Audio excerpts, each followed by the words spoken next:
أبو تريكة بيكشف عن بديل وسام أبو علي في النادي الأهلي.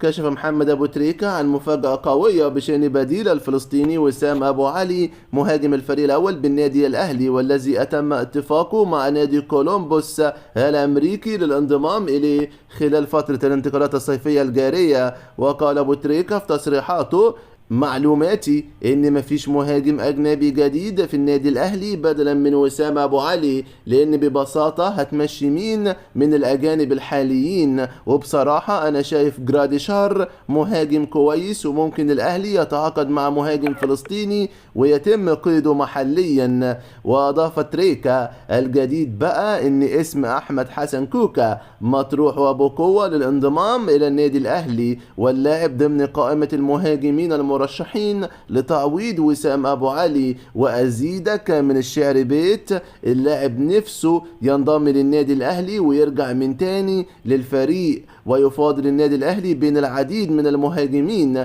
للتعاقد مع أحدهم لتعويض الفلسطيني وسام أبو علي، إذ بيمتلك المارد الأحمر في قائمته ثنائي فقط في مركز رأس الحربة، وهم السلوفيني جراديشار والمنضم حديثا محمد شريف.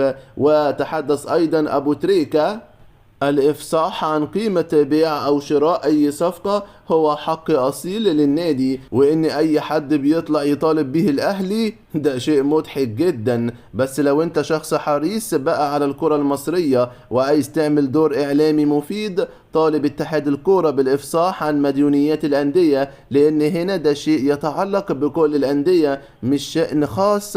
وعشان نعرف مين الأندية اللي بتاخد امتيازات بعدم سداد مديونيتها بالمقارنة بباقي الأندية، ومين الأندية اللي بتاخد تراخيص رغم إن عليها مديونيات، وده بالمخالفة للوائح الاتحاد الدولي. تعرف تعمل ده ولا تخاف تعمله؟